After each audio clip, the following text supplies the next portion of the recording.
Hold still. Hear that hush. The kind of silence that smells like a lie about to be unzipped. This is the moment before the mirror shatters.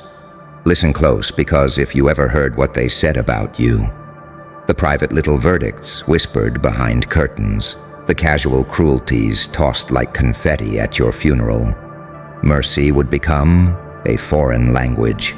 They think their words are invisible.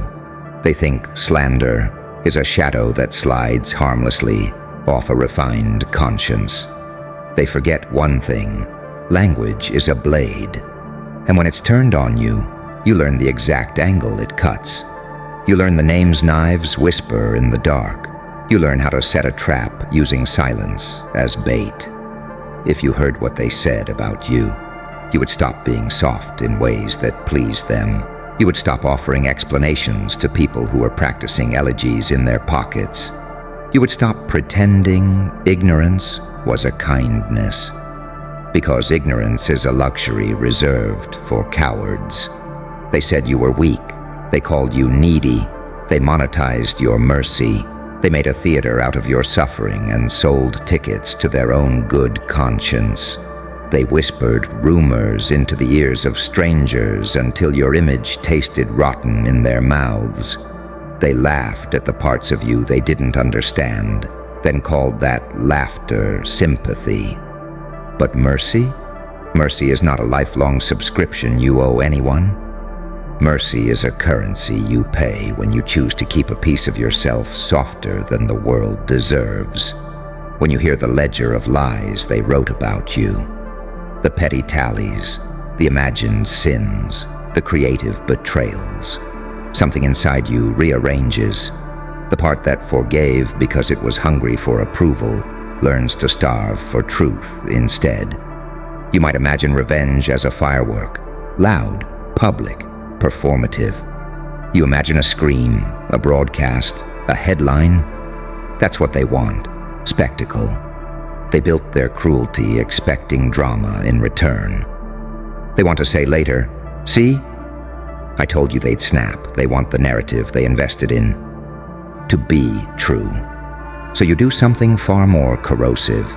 You become deliberate. You become surgical. You stop exploding and start existing as a measure they can't recover from.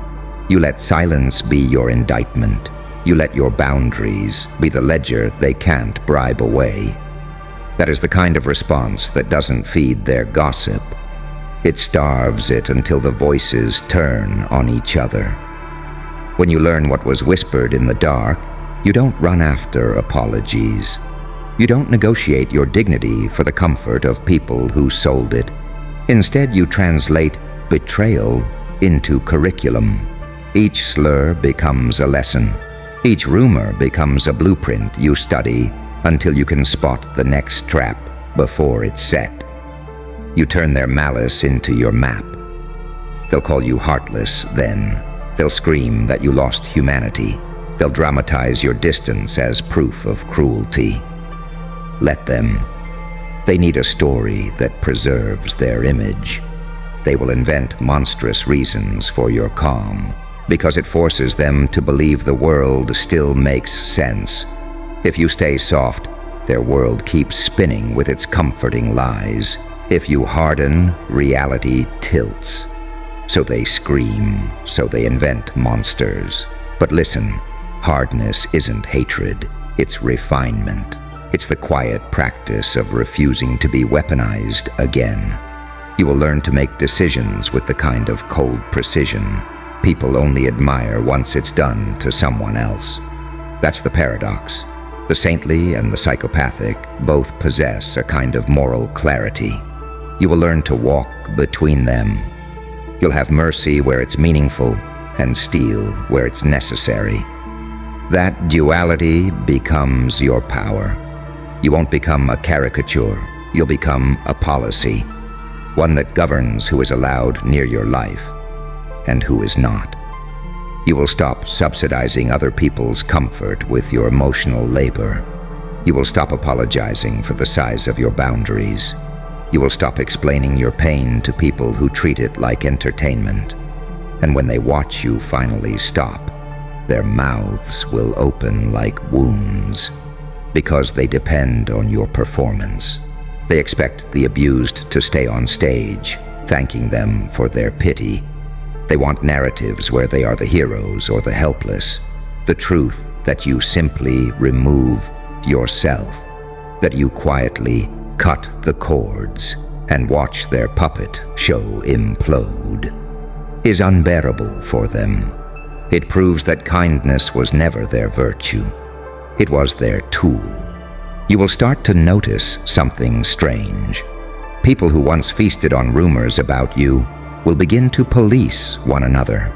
The whisperers will grow quiet in groups because the story they spun starts to smell wrong when there's no one left to laugh. Their alliances fracture because gossip needs an audience that believes. The moment the audience thins, the show collapses. They will blink in real time as their carefully constructed cruelty becomes their own indictment. This is the deeper art. Not to punish them directly, but to turn their method back onto them.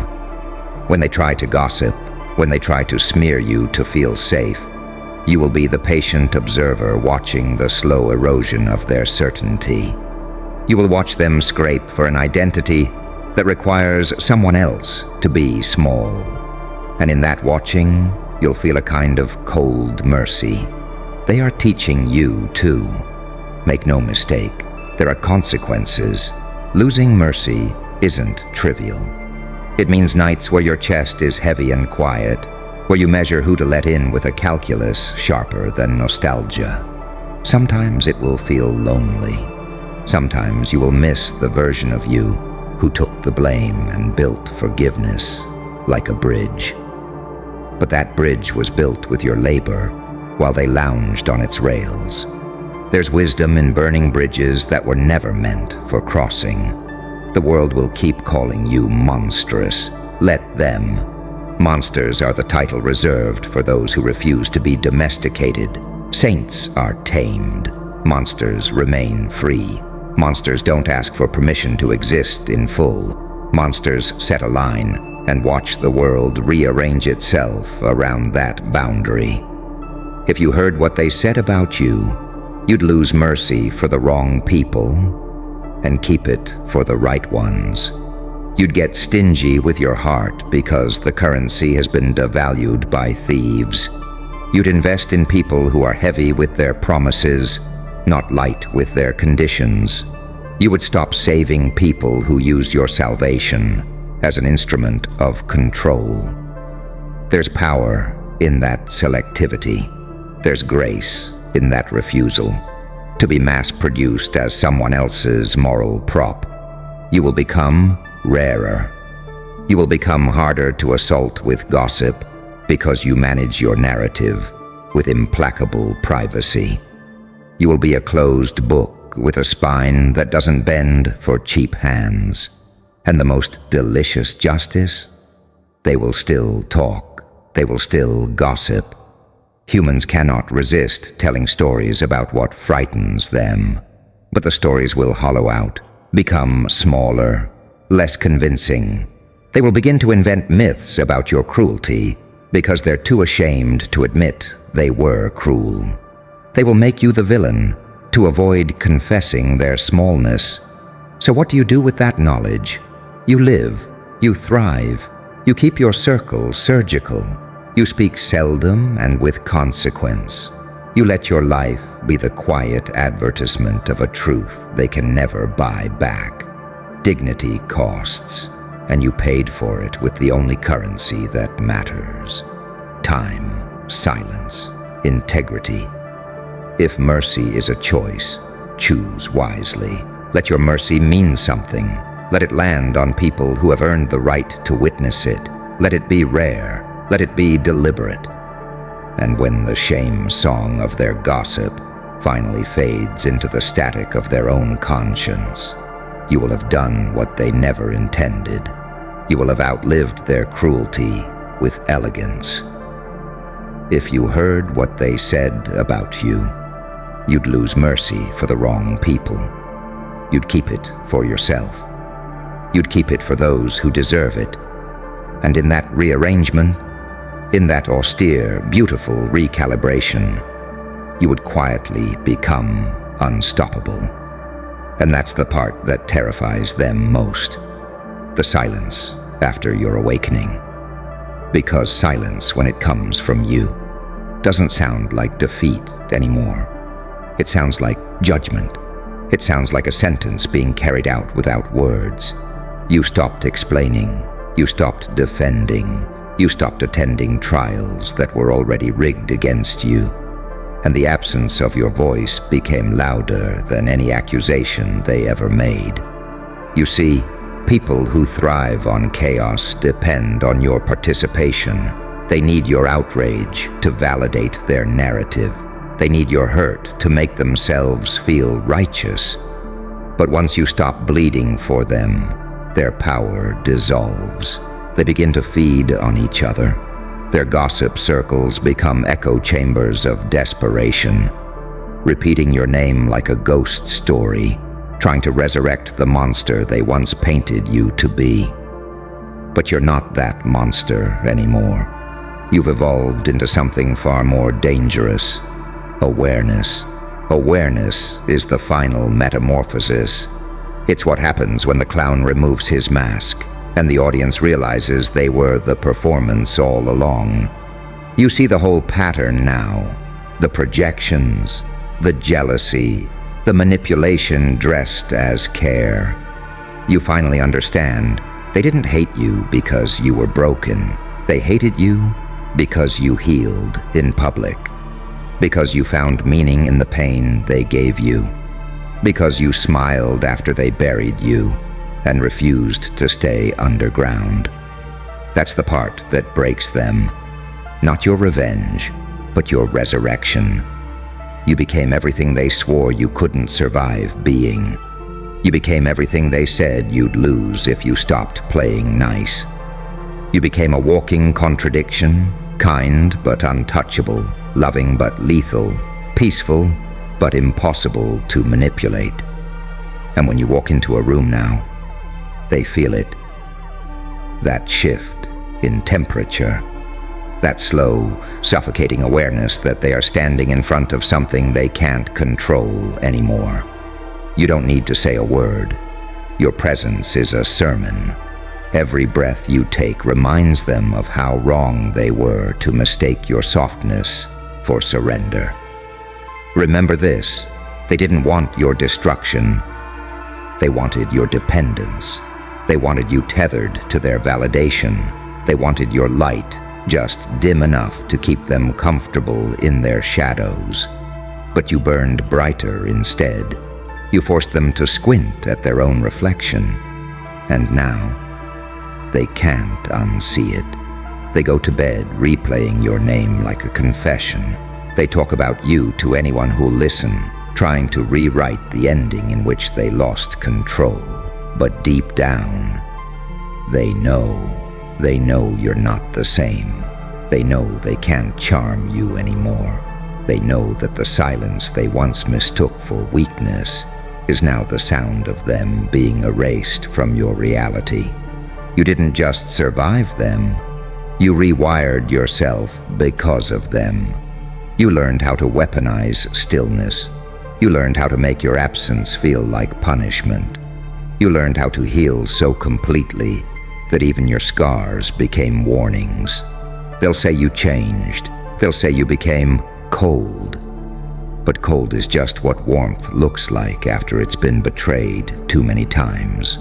Cold is what happens when love stops being naive and starts being sovereign. And now, every version of you that ever begged, cried, or explained, every soft fragment that ever believed in maybe they'll understand someday has merged into something far more exquisite. Clarity. Clarity doesn't need closure. Clarity doesn't need apologies. Clarity doesn't chase ghosts. It buries them in silence. You are no longer the person who needs to be seen to be validated. You are the storm they can't predict, the calm they can't provoke, the mirror they can't bear to look into. And here's the cruel irony. They wanted to expose you. They wanted the world to see your cracks, but all they did was expose themselves, their envy, their deceit, their hypocrisy. They became living proof that evil isn't always grand. Sometimes it's just pathetic. So now you walk differently, slower, sharper, more deliberate. Every step a reminder that you've already endured the worst and survived beautifully. You're not trying to be liked anymore. You are not seeking understanding. You are simply existing in a state of earned danger, a presence that feels like both a warning and a promise. And that's why they'll never find peace again. Because deep down, they know they didn't just lose access to you. They lost access to the version of themselves that looked innocent standing next to you. You are the reckoning they never saw coming, the living consequence of their cruelty. And the most terrifying part, you didn't have to destroy them to win. You simply became everything they pretended to be. So don't waste another breath proving your worth to the unworthy. Don't dull your fire for the comfort of cowards. Don't ever apologize for the evolution they forced, because now, when you walk away, you don't just leave a void, you leave an echo. A silence that whispers the truth louder than any rumor ever could. They didn't ruin you. They revealed you. And that revelation, that unstoppable, untouchable, beautifully dangerous version of you, is the nightmare they'll never wake up from.